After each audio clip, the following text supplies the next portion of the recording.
ETV news కు స్వాగతం. ముఖ్యాంశాలు. రాజధానిగా అమరావతి చట్టబద్ధతకు లోక్సభ ఆమోదం. వైసీపీ మినహా మద్దతిచ్చిన అన్ని పార్టీలు. 3 ముక్కలాటలు చెల్లబోవన్న ఏపీ ఎంపీలు. రాజధాని బిల్లును వ్యతిరేకించిన వైసీపీ. ప్రజలకు ఉపయోగం లేదని విమర్శ. అమరావతికి వ్యతిరేకం కాదంటూనే సభ నుంచి వాకౌట్. విభజన హామీలు నెరవేర్చాలన్న కాంగ్రెస్ తెలంగాణ ఎంపీలు. ఏపీతో సమానంగా నిధులివ్వాలని డిమాండ్. బిల్లుకు మద్దతిస్తున్నట్లు ప్రకటన. లోక్సభలో బిల్ ఆమోదంపై కూటమి నేతల హర్షం. కేంద్రానికి ధన్యవాదాలు తెలిపిన చంద్రబాబు, పవన్. రేపు ప్రధానితో భేటీ కానున్న లోకేష్. రేపటి నుంచే సమీకృత భూభారతి పోర్టల్ అమలు. ప్రయోగాత్మకంగా 5 మండలాల్లో సేవలు. అధికారులతో సమీక్షించిన మంత్రి పొంగులేటి. కేరళంలో యూడీఎఫ్ తరపున రేవంత్ రెడ్డి ఎన్నికల ప్రచారం. మోదీకి విజయన్కు తేడా లేదని విమర్శ. అభివృద్ధి చేసేవారికి ఓటు వేయాలని పిలుపు. యుద్ధంతో దద్దరిల్లుతున్న పశ్చిమాసియా. హర్మూజ్ జలసంధి తెరిస్తేనే కాల్పుల విరమణ, లేకుంటే రాతయుగానికి పంపుతామని ట్రంప్ హెచ్చరిక.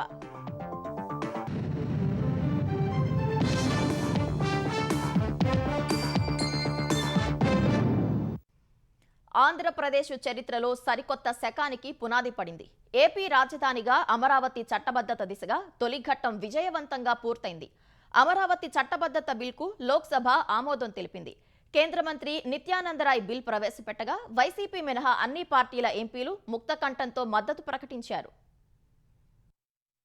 అమరావతికి చట్టబద్ధత దిశగా కీలక ముందడుగు పడింది. ఆంధ్రప్రదేశ్కు ఏకైక శాశ్వత రాజధానిగా అమరావతికి చట్టబద్ధత కల్పించారన్న బిల్లుకు లోక్సభ ఆమోదం తెలిపింది. 2024 జూన్ 2 నుంచి ఆంధ్రప్రదేశ్ శాశ్వత రాజధానిగా అమరావతిని ప్రకటిస్తూ విభజన చట్టం 2014లోని సెక్షన్ 5(2)కు సవరణ చేస్తూ రూపొందించిన బిల్లును కేంద్ర హోంశాఖ సహాయ మంత్రి నిత్యానందరాయ్ లోక్సభలో ప్రవేశపెట్టారు. బిల్లుపై లోక్సభలో దాదాపు 2 గంటలు చర్చ సాగింది. చర్చను ప్రారంభించిన కాంగ్రెస్ ఎంపీ మాణిక్యం ఠాగూర్ అమరావతి చట్టబద్ధతకు మద్దతిస్తున్నట్లు ప్రకటించారు.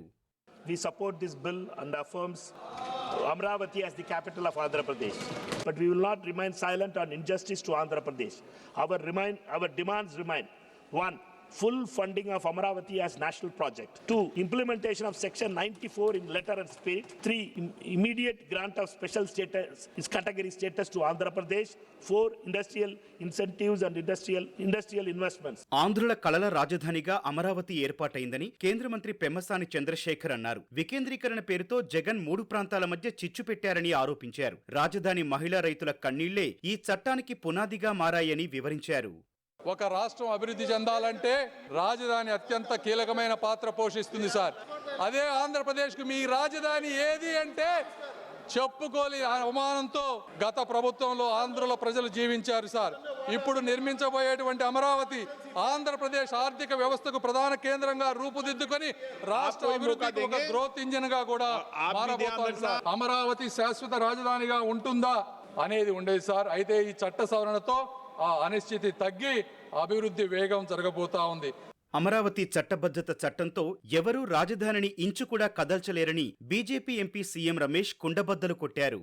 ఇప్పటి నుంచి పులివెందల ఎమ్మెల్యే ఊసరవెల్లి రాజకీయాలు చేయలేరు, 3 ముక్కలాట ఆడలేరు. ఎక్కడైనా మహిళల్ని కించపరుస్తే ఆ ప్రభుత్వాలు కానీ ఆ రాజులు కానీ ఇంతవరకు చరిత్రలో బాగుపడింది లేదు sir.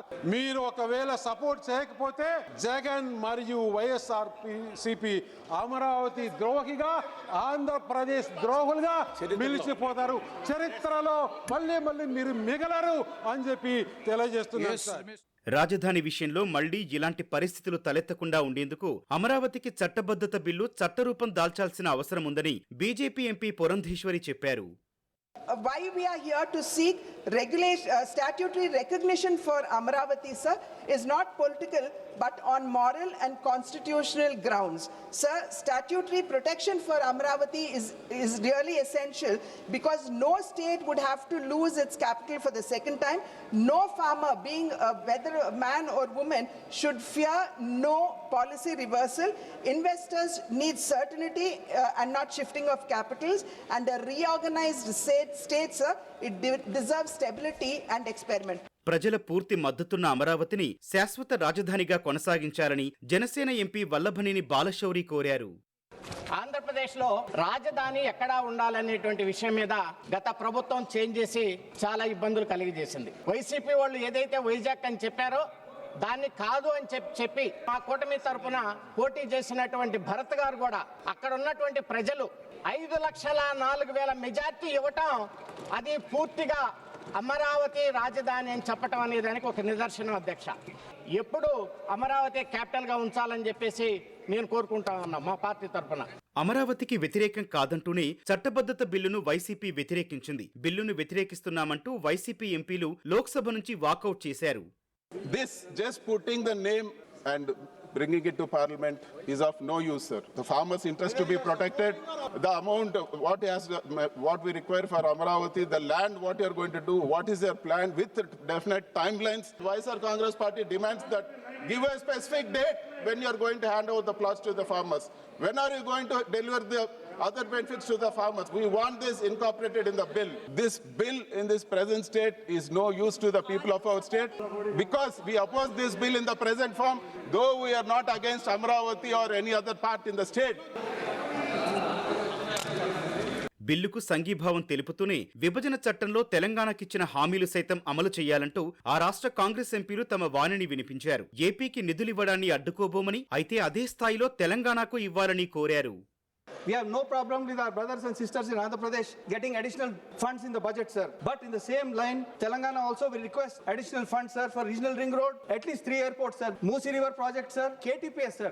Sir, in the second amendment, 4 Gram Panchayats went into Andhra Pradesh, sir. They are neither here nor there, sir. This is in Bhadrachalam assembly segment, sir. I would request them to consider that these 4 Gram Panchayats be restored back to Telangana, sir. I request my Andhra Pradesh brothers and sisters not to consider this splitting of the state as a black day, sir, but a great day for the development of both the states, sir. Telugu రాష్ట్రాలు సోదరభావంతో మెలుగుతూ అభివృద్ధిలో పోటీ పడాలని కేంద్ర మంత్రి కిషన్ రెడ్డి అభిప్రాయపడ్డారు. ఎయిర్పోర్టుల విషయంలో ప్రభుత్వాలు తెలంగాణను నిర్లక్ష్యం చేశాయని విమర్శించారు. కొంతమంది కాంగ్రెస్ పార్టీ సంబంధించినటువంటి సభ్యులు మాకు ఎయిర్పోర్ట్ లేదని చెప్తా ఉన్నారు. ఎవరి పాపం అని అడుగుతా ఉన్నాను. ఆంధ్రప్రదేశ్ లో 8 ఎయిర్పోర్ట్లు ఉన్నాయంటే ఆ రోజు కాంగ్రెస్ పార్టీ ఏర్పాటు చేసింది. మరి ఈ రోజు తెలంగాణలో ఒకే ఒక ఎయిర్పోర్ట్ ఉన్నదంటే మరి ఎవరి పొరపాటు అడుగుతా ఉన్నాను. 10 సంవత్సరాలు బీఆర్ఎస్ పార్టీ అధికారంలో ఉండి ల్యాండ్ ఇవ్వలేదు వరంగల్ ఎయిర్పోర్ట్ కు. ఈ రోజు మళ్ళీ కాంగ్రెస్ పార్టీ గతంలో కూడా వరంగల్ ఎయిర్పోర్ట్ విషయంలో గాని, గతంలో ఆదిలాబాద్ విషయంలో గాని, కొత్తగూడెం విషయంలో గాని నిర్లక్ష్యం చేసింది. కాంగ్రెస్ పార్టీ అధికారం ఉన్నన్ని రోజులు అనేక రకాలుగా తెలంగాణ వెనుకబడింది కాబట్టి తెలంగాణ ఉద్యమం వచ్చింది. బిల్లుకు మద్దతిస్తున్నట్లు బీజేపీ, కాంగ్రెస్, తెలుగుదేశం, జనసేన, సమాజ్వాదీ, ఉద్ధవ్ శివసేన, శరద్ పవార్ ఎన్సీపీ పార్టీల సభ్యులు ప్రకటించారు. చర్చ అనంతరం బిల్లును లోక్సభ ఆమోదించింది. బిల్లుకు లోక్సభ ఆమోదం తెలపడంపై కేంద్ర మంత్రి నిత్యానంద రాయ్ సంతోషం వ్యక్తం చేశారు. ప్రస్తావ్ స్వీకృత్ హువా और विधेयक पारित हुआ. అమరావతికి చట్టబద్ధత బిల్ రేపు రాజ్యసభ ముందుకు రానుంది. లోక్సభలో ఆమోదం పొందిన అనంతరం ఈ బిల్లు రాజ్యసభకు వచ్చినట్లు సెక్రటరీ జనరల్ ప్రకటించారు. రేపు కేంద్ర మంత్రి నిత్యానందరాయ్ బిల్లును రాజ్యసభలో ప్రవేశపెట్టనున్నారు. మధ్యాహ్నం 1 గంట నుంచి దాదాపు గంట సేపు బిల్పై చర్చ జరిగే అవకాశం ఉంది. రాజ్యసభ ఆమోదం తర్వాత బిల్కు కేంద్ర కేబినెట్ పోస్ట్ ఫ్యాక్టో రాటిఫికేషన్ చేయనుంది. తర్వాత బిల్లును రాష్ట్రపతి ఆమోదానికి పంపనుంది. రాష్ట్రపతి ఆమోదం అనంతరం గెజిట్ నోటిఫికేషన్ విడుదల కానుంది. అమరావతికి చట్టబద్ధత కల్పించే బిల్కు లోక్సభ ఆమోదం తెలపడంపై కూటమి నేతలు హర్షం వ్యక్తం చేశారు. పార్లమెంటులో చట్టబద్ధత పొందడం ద్వారా అమరావతి శాశ్వత రాజధానిగా నిలుస్తుందని ఉప ముఖ్యమంత్రి పవన్ కళ్యాణ్ తెలిపారు. అమరావతిని రాజధానిగా గుర్తించడం ఏపీ భవిష్యత్తుకు, అభివృద్ధికి ఒక కీలక మైలురాయిగా బీజేపీ ఏపీ అధ్యక్షుడు మాధవ్ అభివర్ణించారు. బిల్లు లోక్సభలో ప్రవేశపెట్టి ఆమోదించడం కోట్లాది ప్రజలు గర్వించదగ్గ సందర్భమని మంత్రి నారా లోకేష్ చెప్పారు. రేపు ఢిల్లీలో ప్రధాని నరేంద్ర మోదీని కలిసి ధన్యవాదాలు తెలపనున్నట్లు వెల్లడించారు. అమరావతికి చట్టబద్ధత కల్పించే బిల్ లోక్సభలో ఆమోదం పొందడం ఆంధ్రులకు దక్కిన గౌరవంగా భావిస్తున్నట్లు సీఎం చంద్రబాబు వ్యాఖ్యానించారు. వైసీపీ పాలనలో ఎదురైన చీకట్లు తొలగిపోయి అమరావతి భవిష్యత్తుపై ఉన్న సందిగ్ధతకు శాశ్వతంగా తెరపడిందన్నారు. ఇందుకు సహకరించిన ప్రధాని మోదీకి హోంమంత్రి అమిత్ షాకు ధన్యవాదాలు తెలిపారు. ఈ రోజే ఒక చరిత్ర. పార్లమెంట్లో కేంద్ర ప్రభుత్వం బిల్లు ప్రవేశపెట్టారు. రేపు రాజ్యసభకు కూడా వస్తుంది.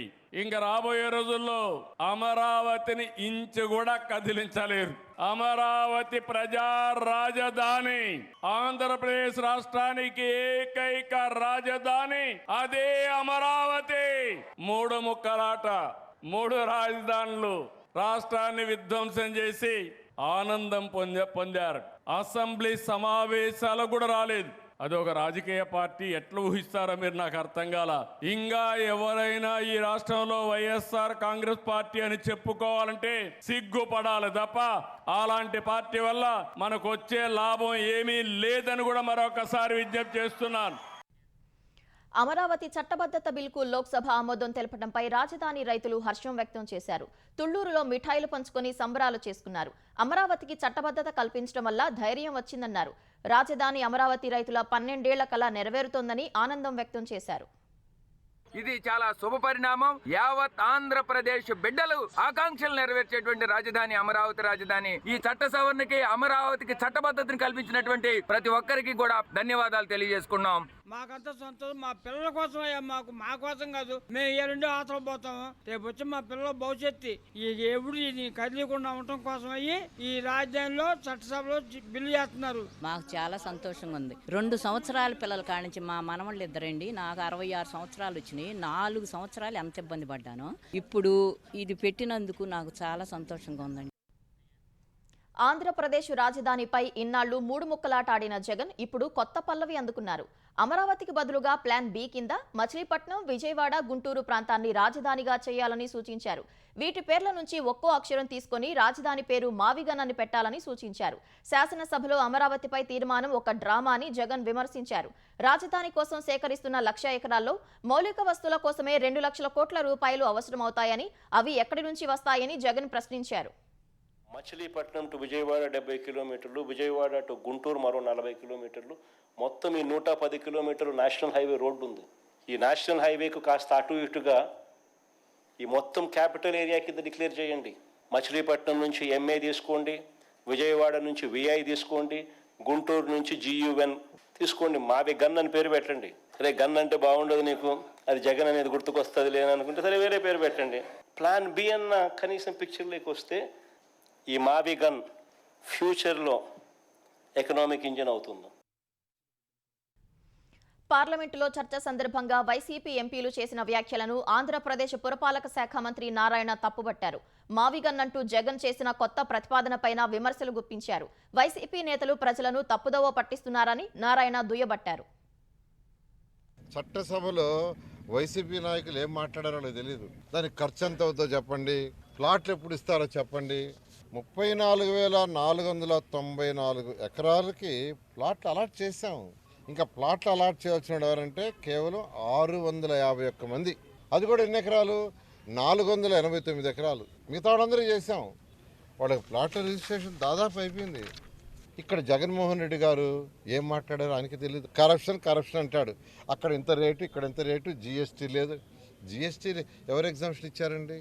ఆ రోజు 3 ముక్కలాట ఆడాడు. ఇంకా 3 ముక్కలాట కుదరదని ఇక్కడ ఒక 3 ముక్కలాటలు తీసుకొచ్చాడు. ఇంకా అంతకుమించి లేదు. దాడులు, ప్రతిదాడులతో పశ్చిమాసియా దద్దరిల్లుతూనే ఉంది. ఇరాన్పై ఇజ్రాయెల్, అమెరికా విరుచుకుపడుతుండటంతో టెహ్రాన్ కూడా ధీటుగా ప్రతిఘటిస్తోంది. హర్ముజ్ జలసంధిపై ఇరాన్ నియంత్రణ కొనసాగుతున్న వేళ చమురు, LPG సరఫరాకు ఆటంకం కలుగుతూనే ఉంది.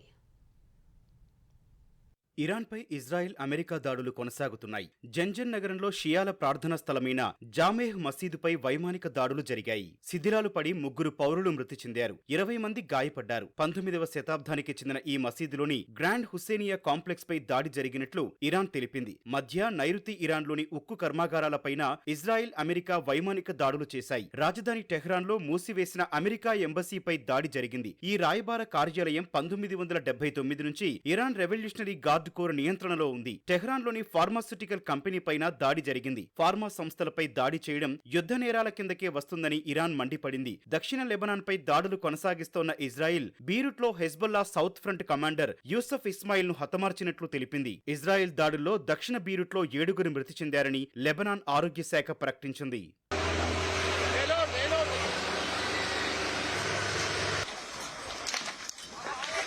ఇజ్రాయెల్తో పాటు గల్ఫ్ దేశాల్లోని అమెరికా స్థావరాలే లక్ష్యంగా క్షిపణులు, డ్రోన్లతో ఇరాన్ దాడులు చేస్తోంది. ఇజ్రాయెల్తో పాటు గల్ఫ్లోని అమెరికా స్థావరాలపై 100 క్షిపణులు, 200 రాకెట్లతో దాడి చేశామని, ఇరాన్ ప్రయోగించిన 3 క్షిపణుల్లో 2 అడ్డుకున్నామని ఖతార్ రక్షణ శాఖ తెలిపింది. మరొకటి ఖతార్ ఎనర్జీ సంస్థ లీజుకు తీసుకున్న చమురు ట్యాంకుపై పడిందని పేర్కొంది. కువైట్ విమానాశ్రయంలో ఇంధన ట్యాంకులపై డ్రోన్లు పడి మంటలు చెలరేగాయి. ఇజ్రాయెల్లోని టెల్ అవీవ్లో 4 అంతస్తుల భవనంపై క్షిపణి పడింది. ఇరాక్లోని విక్టోరియా ఎయిర్ బేస్ తో పాటు ఎర్బిల్లో బ్రిటిష్ చమురు సంస్థ క్యాస్ట్రోల్ ఆయిల్ పై క్షిపణి దాడి జరిగింది. కుర్దిష్ ప్రాంతంలోని సార్సంగ్ చమురు క్షేత్రం పైన దాడి జరిగింది. ఇరాన్ యుద్ధంపై అమెరికా అధ్యక్షుడు డొనాల్డ్ ట్రంప్ కీలక ప్రకటన చేశారు. ఇరాన్ కొత్త పాలకులు కాల్పుల విరమణ కోసం అభ్యర్థించారని ట్రూత్ సోషల్లో పోస్టు చేశారు. హర్ముజ్ జలసంధిని తెరిస్తే కాల్పుల విరమణను పరిశీలిస్తామన్నారు. లేకుంటే ఇరాన్పై భీకర దాడులు చేసి రాతయుగానికి పంపిస్తామని హెచ్చరించారు. పాత పాలకుడితో పోలిస్తే ఇరాన్ కొత్త పాలకుడు తెలివైన వారని రాసుకొచ్చారు. అంతకుముందు నాటో నుంచి నిష్క్రమించే అంశాన్ని తీవ్రంగా పరిశీలిస్తున్నట్లు ఆయన తెలిపారు. 2-3 వారాల్లోనే ఇరాన్ యుద్ధం ముగిసిపోతుందని వెల్లడించారు. దాడులను కొనసాగిస్తూనే చర్చలు జరుపుతున్నందున ఇరాన్ను అమెరికా సైన్యం అతి త్వరలో విడిచిపెట్టే అవకాశం ఉందన్నారు. అమెరికా సైన్యం ఇరాన్ యుద్ధం నుంచి నిష్క్రమించగానే చమురు, గ్యాస్ ధరలు దిగివస్తాయని వ్యాఖ్యానించారు. Iran doesn't have to make a deal. No. Yeah, I've spoken to a lot of people. It's a new regime. They are much more accessible. They are right. No, they don't have to make a deal with me.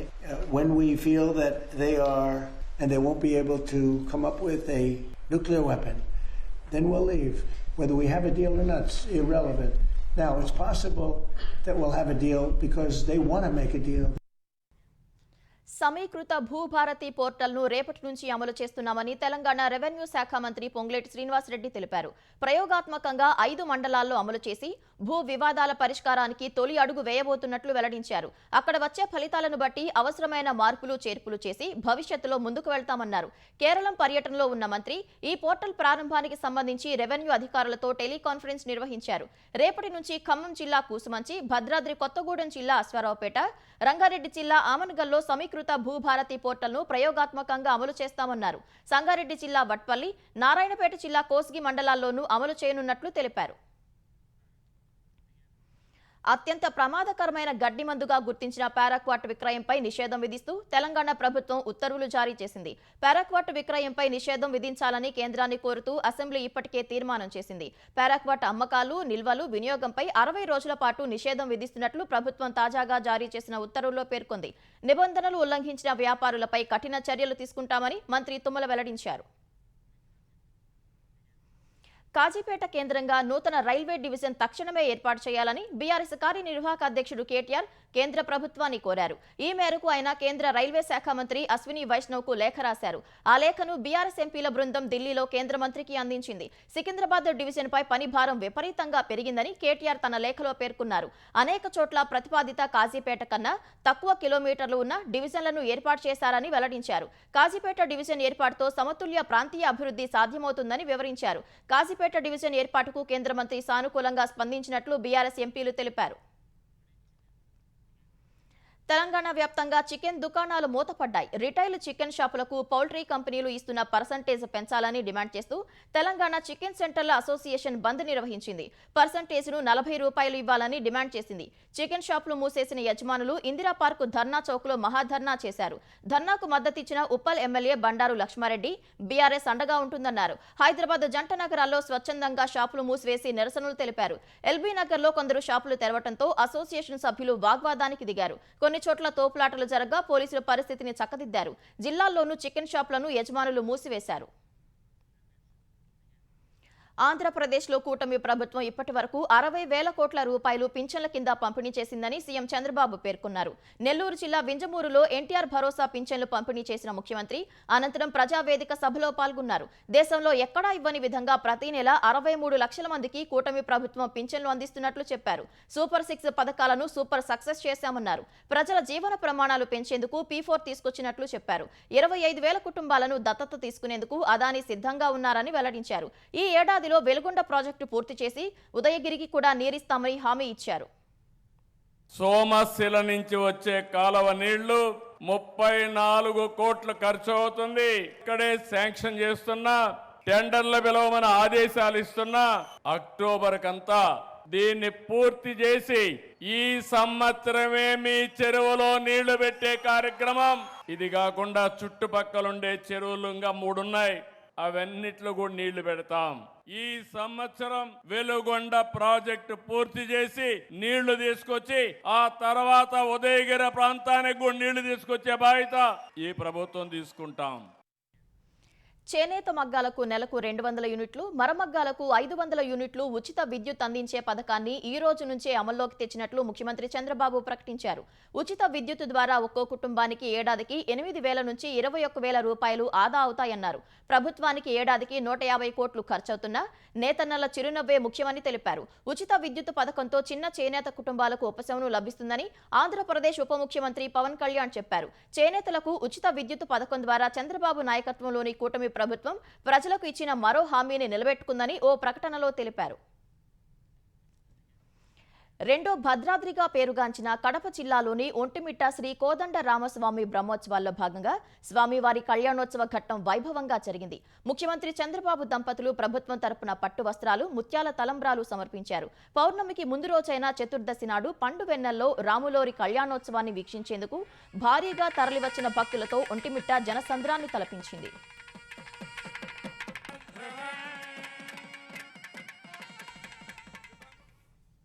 ముఖ్యమంత్రి పినరయి విజయన్ ద్వారా కేరళం భవిష్యత్తును అపహరించాలని ప్రధాని నరేంద్ర మోదీ ప్రయత్నిస్తున్నారని ముఖ్యమంత్రి రేవంత్ రెడ్డి ఆరోపించారు. అందుకే BJP నాయకులు తమ ఓటు బ్యాంకును విజయన్కు బదిలీ చేసేందుకు చూస్తున్నారని ఆరోపించారు. కేరళం అసెంబ్లీ ఎన్నికలకు కాంగ్రెస్ నేతృత్వంలోని యూడీఎఫ్ తరపున ముఖ్యమంత్రి రేవంత్ రెడ్డి ప్రచారం చేస్తున్నారు. తిరువనంతపురంలోని ఎస్ఎం లాక్ జంక్షన్ నుంచి ముట్టతార రోడ్డు వరకు రోడ్ షోలో సీఎం రేవంత్ రెడ్డి పాల్గొన్నారు.